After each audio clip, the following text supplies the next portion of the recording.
welcome to the Ultimate Grinder Showdown. We're gonna go over every single grinder I currently have in this house, and we're gonna see which one makes Pete's Major D's taste the least worse. You may have seen in previous videos, I rag on this coffee all the time. Major D's. Why do I talk about Major D's all the time? And the reason is because I have a love-hate relationship with this coffee. I actually learned how to dial in espresso with Major D's. I learned everything about grind size, temperatures, dosing, ratios, all of that with Major D's. That might have had some negative after effects. The reason why I dislike this coffee is because it is insanely weird. It's a dark roast coffee, but sometimes it tastes sour, and also it is one of the messiest coffees I have ever worked with. But I guess if you were looking for a coffee that is, I would say, traditionally dark, that gives you that like wincing effect of dark roast, full body, impactful coffee, then Major D's does a great job. But today, we're gonna put Major D's through the ringer. We're gonna go through every single one of the grinders I currently have here, and we're gonna see which one makes this taste the least worse, or taste the best. And now let's go into the lineups of grinders that I'm going to now suffer because I'll have to clean because this thing is freaking messy. Let's start off with the grinders on my right, your left. The BPLUS Apollo hand grinder with the 48 mil conicals. These are Itamils. Then we have the Kafatek Monolith Flat Max with the Shuriken LM burrs.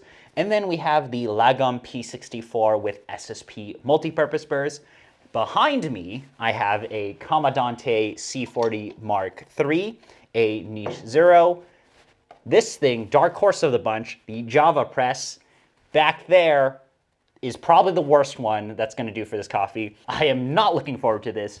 98 millimeter SSP brew in a Titus Nautilius. That's gonna suck. Then we have the EG1 with the core burrs, and then on the floor, which you cannot see here, is I have two Pharos. Probably gonna do pretty good with something like this.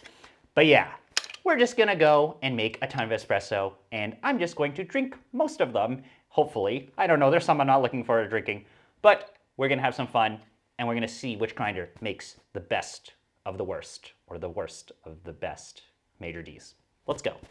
So I've been dialing in Major D's on all these grinders here, and it is a freaking mess. We got coffee grounds everywhere. Maybe because Major D's is like, you know, a charcoal roast. Like, look at that. It's got some oils on it and all that. But like, I've used coffees that are, I would say, equally as dark, and it doesn't seem like, it's like this is the only one that things just seem to fly everywhere. I don't even know anymore. Why am I doing this to myself? Great question. But I do think that out of all of these grinders, we are gonna find one that is gonna taste really, really good. And it's probably gonna be one of these big boy conicals or something like Niche, BPLUS Apollo, maybe the C40, but yeah, not really looking forward to any of the high clarity burst sets with this coffee. You know, you never know.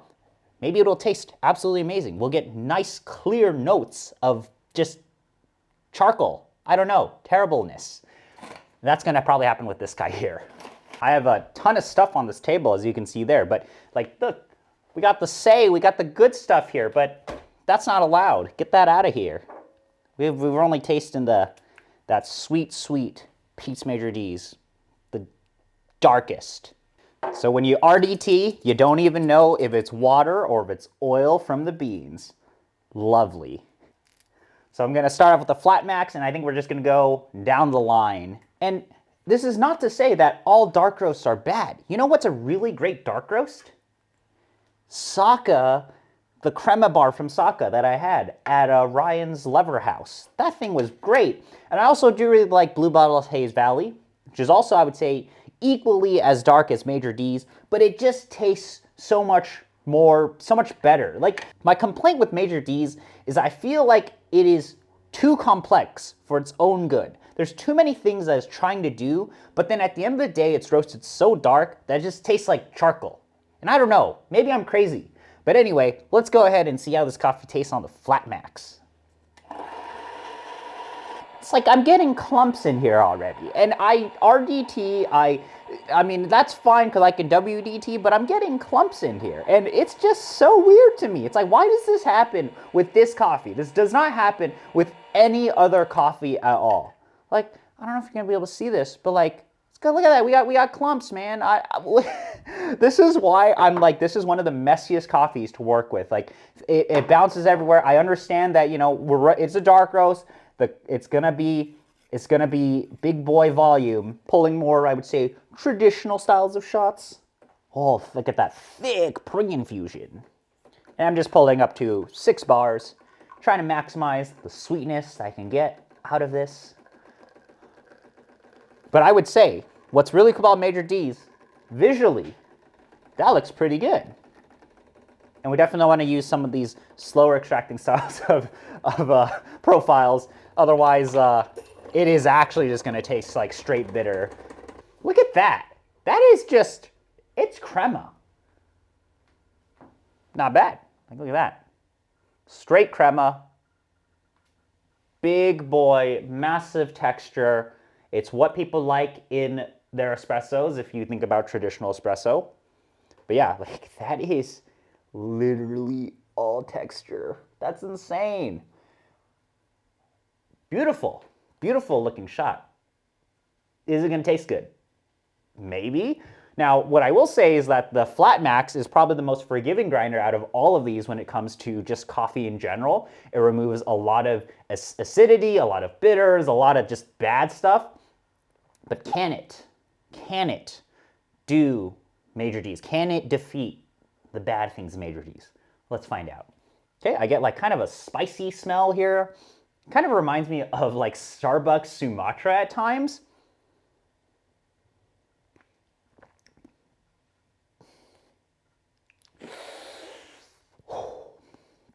That's terrible. That is, the clarity is coming through where these grinders are kind of clear, and it's showing us why you might not want to use higher, faster extracting flats on something like this. I get a massive amount of just bitters, but it is kind of rounded. However, the finish on this is not as bitter as I think it should be.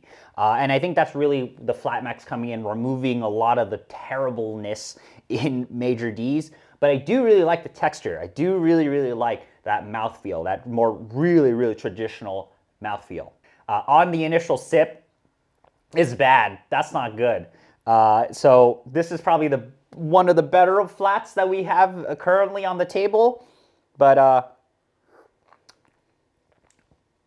not good. This would go all right in milk, but as an espresso by itself, you know, great mouth texture, great dark roast properties, but then like the bitterness and spiciness kind of just come up in the front. Finishes aight because of the grinder, but would not want to drink this 24/7. All right, let's now move to a high clarity burst set. I would say a burst set that can be pushed clearer than the Flat Max with the LM burrs is the Lagom P64 with SSP multipurpose burrs.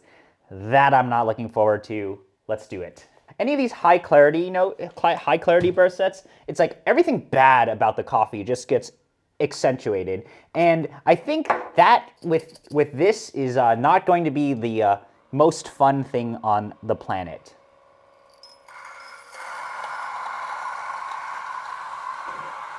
There we go. Now we see we got like little tubes of things that get pushed out. And I think that is the P64 suffering with Major D's. Look at that. We got like they took the shape of the chute there, and I already teed and everything, and we got our grounds out. This is top tier, top tier. Who cares if you have clumps, if you have the power of WDT, or really tube-shaped clumps? I don't know, cylinders, pillars, or something. All right, P64 shot. It did turbo a little, but massive amounts of crema. Wow, visually, still looking real good. Looks kind of like that Flat Max shot, but it did flow really, really fast. So that means that this is gonna taste probably like charcoal, like ashy, bitter. Getting definitely the ashiness is coming out on the smell. Oh, geez, that is, wow. So the the ashiness is just like the only thing I taste here. This is terrible. This, because the shot flowed a bit fast, just not good. The main properties of this coffee, ugh, I am wincing right now. That charcoal, that ashiness, that bitterness is the first thing. I'm getting punched in the face by this. And because this is a faster flowing style of shot and it's a SSU multi-purpose, really thin body, not very enjoyable at all. Woo, that is bad. Let's throw this away and let's go to a different grinder. All right, let's go to a conical. Let's go to the BPLUS Apollo. This is going to be much better than this. The issue with high clarity burst sets and these dark roast coffees is they extract way too fast, and all of that bitterness and charcoal ashiness is what comes out because it's a clear grinder. You know, we're trying to pull out the most flavor notes out of these coffees. All right, Apollo time. And I do think I'll make a video about this thing, but look at that. This thing's a cool looking grinder. And because we're using a dark roast coffee, we can actually grind really easily. And it grinds pretty fast because 48 mil conical. Watch this. Probably gonna do it over the table so it doesn't create a mess. Take a look at that. That is hilarious. So if you don't RDT with this grinder, and also we're using a staticky, dirty dark roast like this, this is what you're gonna get. But anyway, let's pull a shot now. All right, I choked the decent. I ground way too fine on the Apollo.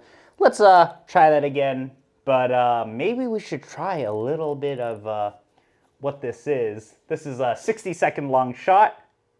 We got a whopping 1 gram from this. I love those coffee oils. Look at that. Beautiful, beautiful extraction, coffee oils. Let's see what it tastes like. Oh, that is terrible. Do not do that. Wow. That's like oily, and then it just goes right into this like ultra bitter. Whew, that's bad. Holy shit. That's ground a little fine right there. We'll taste it anyway. Beautiful, beautiful coffee oils right there. Am I gonna try this again? Probably not, but you can grind ultra fine with grinders like this. But second coffee oil shot, let's go. Oh man. That's just bitter charcoal. That's terrible. There's no mouthfeel, there's nothing in here. It's just like oily, like a film is over my tongue, and it's still there. It's lingering. This is so bad. Don't do this to yourselves. Definitely ground way too fine, and it's beautifully, beautifully extracted, you know. Perfect extraction. But yeah, don't do that to yourselves. We'll try the B+ maybe another day. Not for this coffee. I don't want to see it suffer anymore. I don't want to, this grinder's been put too much already. Too much Maitre D's has gone through it. Now let's go over to the Niche Zero. Now I have had a lot of Maitre D's out of the Niche, and I've actually quite liked it. I think it's done an all right job. Go ahead, Niche Zero, should taste good. Got a ton of stuff on this table, but yeah, Niche Zero, just ground the coffee. Looks good, probably tastes good. Because it's a niche, and the niche makes everything taste like chocolate. And I do want to get some of that chocolatiness here, please, because this coffee is definitely not tasting like chocolate. It's tasting, maybe, I guess you could say, dark chocolate. That's a note that exists, right? Dark chocolate or charcoal. I don't know. That's a legit note. All right, Niche Zero shot is finishing up right now. Looking good, looking good, looking good. Look at that crema. I think I'm gonna like the niche the most because it is not as clear as the other two grinders that we actually got shots out of, but just lovely texture. Like this is what's really nice about some of these conicals and these dark roasts. Texture, crema, the good stuff, right? Good aroma. There's that little bit of like that spiciness that I always get off the smell with Major D's.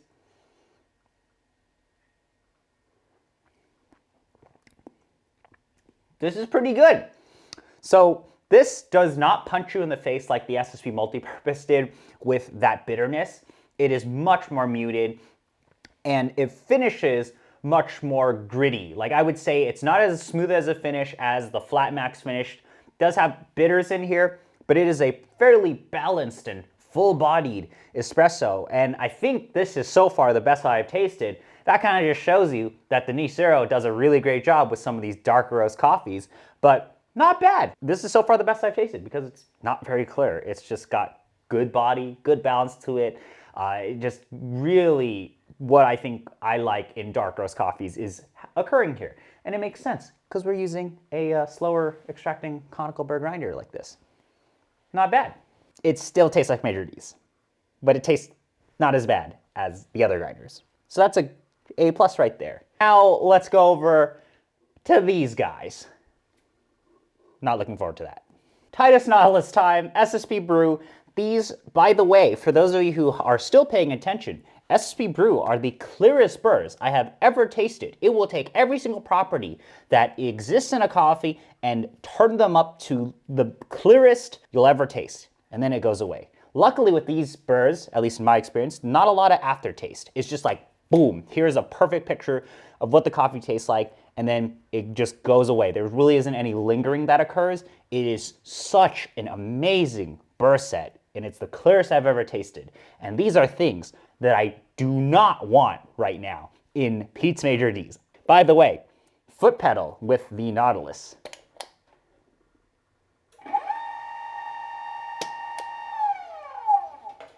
Very cool. I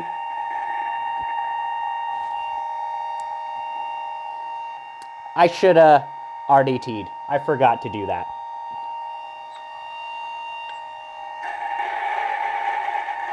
It just sprays everywhere. Look at that. That's, oh my God, I messed up.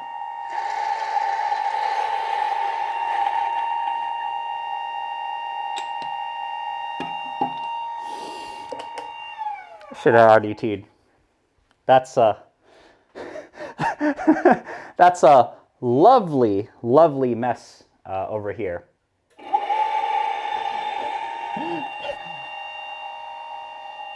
It flies out like that.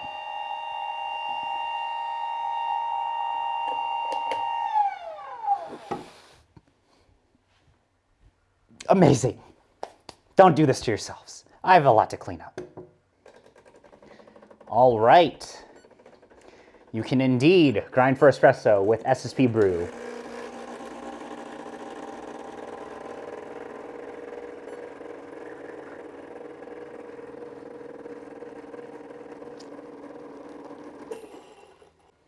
All right, SSP Brew with, my hands are super messy because of the Nautilus, but this also flowed fairly fast like the SSP Multipurpose Burr, but it is ultra clear. Like this is probably a concentration of everything that I dislike about Major D's. Let's do it.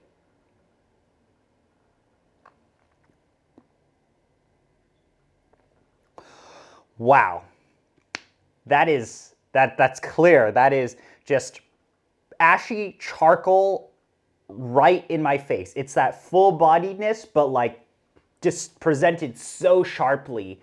And then it goes away, which is great because that's what SSP Brew has done for me is you get the perfect picture of the coffee and then it goes away. The picture that I'm getting right now is not good. It's not what I like, but it goes away.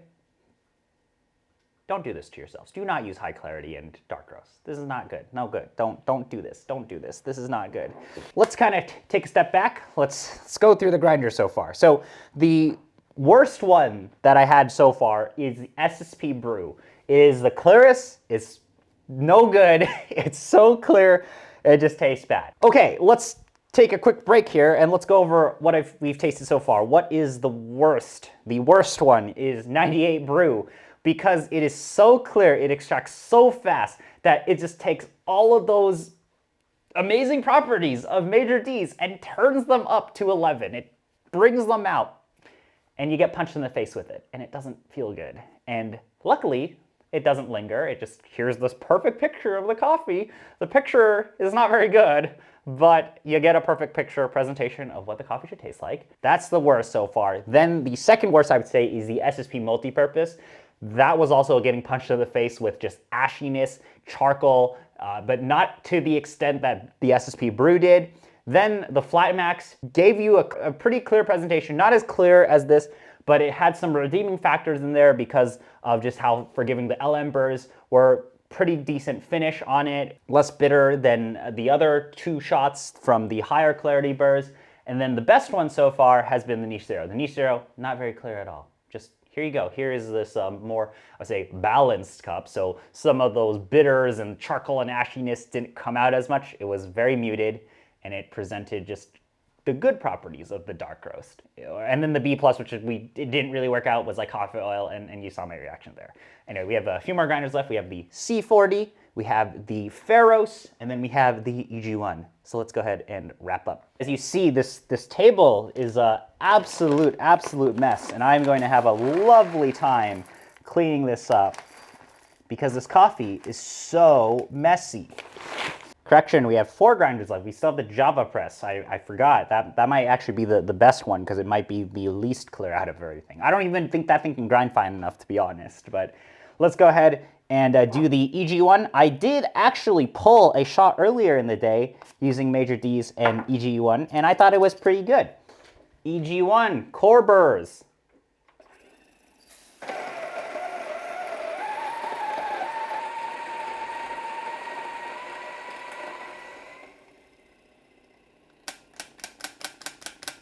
Am I looking forward to this? Not really. All right.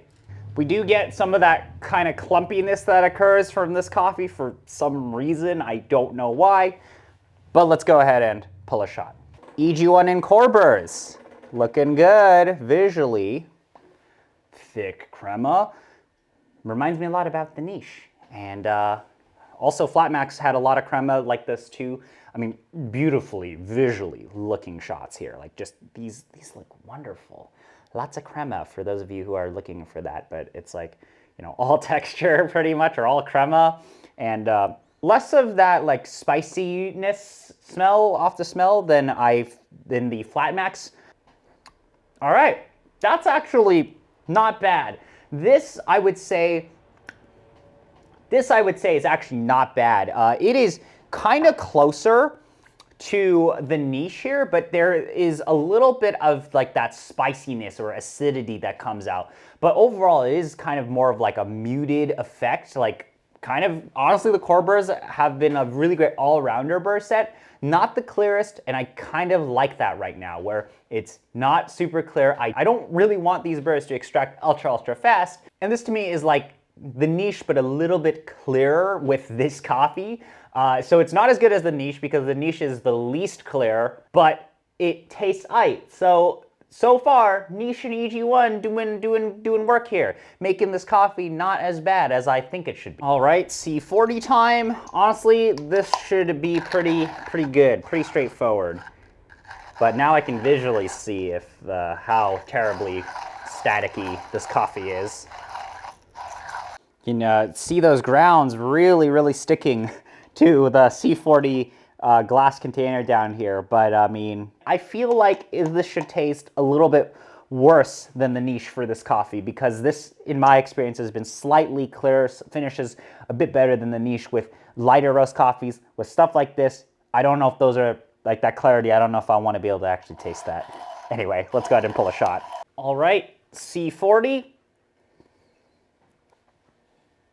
Okay, similar to the Niche, where it's not as clear as some of these fancy flats, but it does finish nicely. It is definitely more of like this more, I would say, balanced style of shot.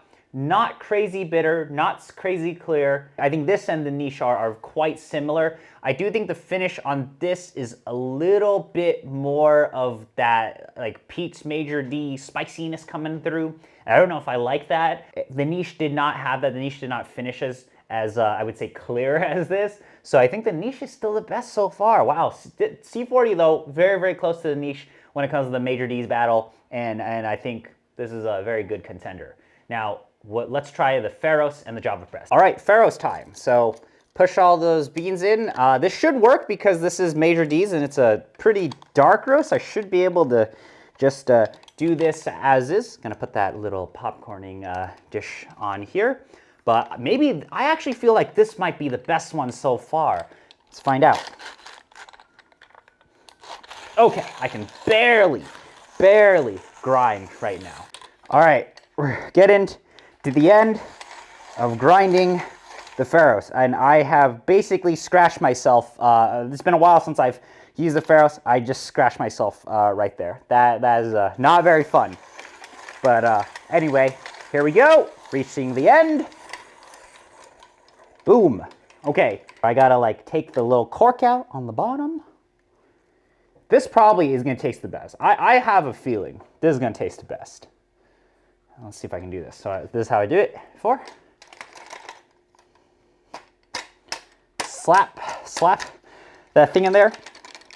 Out of breath for using the Pharos.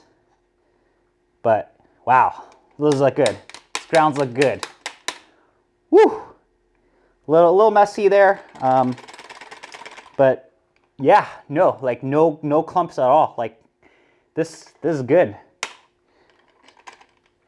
And oops, some grounds are falling out there, but the retention on the Pharos has been like very, very minimal, which is insane to say. But woo! All right, let's pull a shot. So Pharos, woohoo! Oh boy, look at that texture. I also have the Javapresse because I'm getting ready to do that.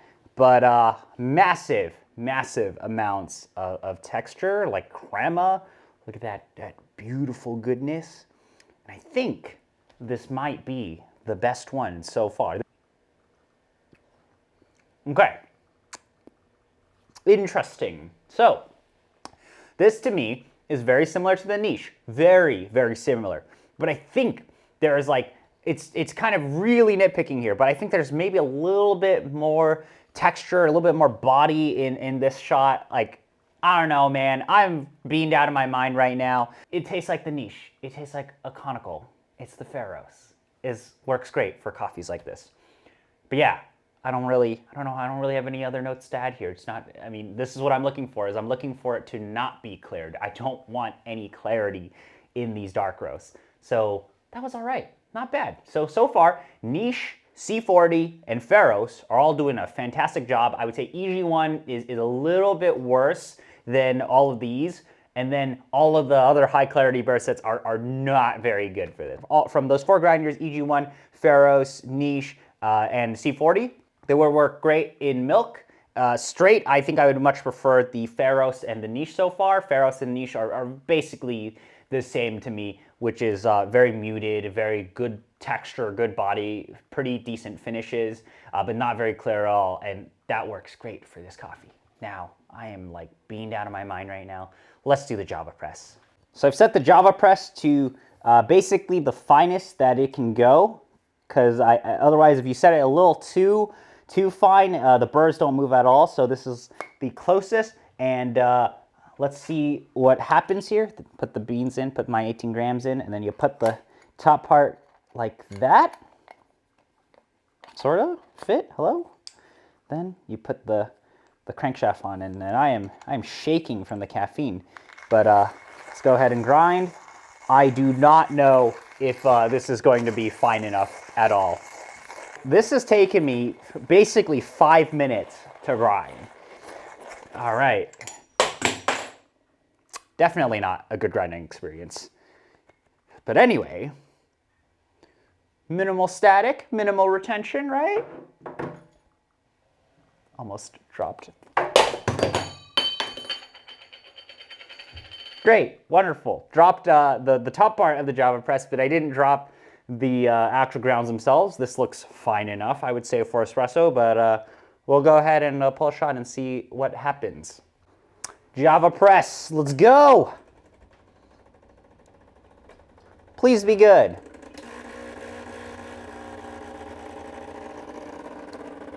Oh, we're turboing. Oh, geez. That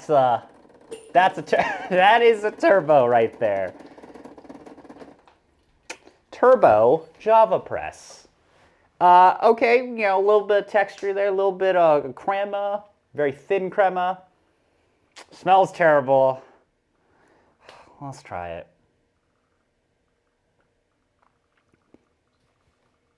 Oh, man. Ugh. That tastes terrible.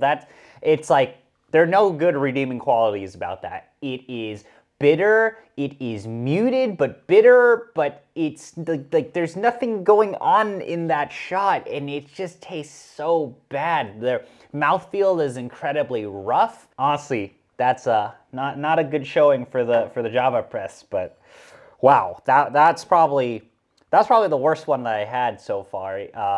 That's bad. Wow, unexpected. So what have we learned from today, my friends? What have we learned? We've learned that the Niche Zero is the best grinder on the planet. Boom, video's done. See you later.